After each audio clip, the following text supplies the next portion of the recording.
Ako'y may nakilala sa social media. Sa kanyang profile pic ay napakaganda. Ako'y napanganga sa sobrang sexy niya. At sa kanyang ganda na maladyosa. Sinubukan ko na i-video call ko siya, pero ang sabi niya ay chat lang daw muna.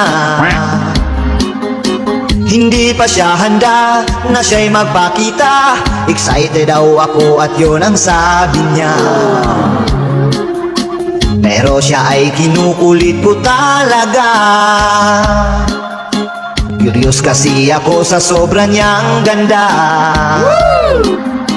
Nung pumayag na siya at siya'y nagpakita, ako ay nabigla at natulala. At ang tanong ko ay, ikaw ba to? Ang ganda mo kasi sa profile mo. Wow! Nabudol na naman pala ako. Malas naman ilang beses na to. At binubyo ko pa mga my day mo. Pinusuan ko rin mga picture mo. Akala ko kasi ay totoo. Filter pala ang nagdala nito.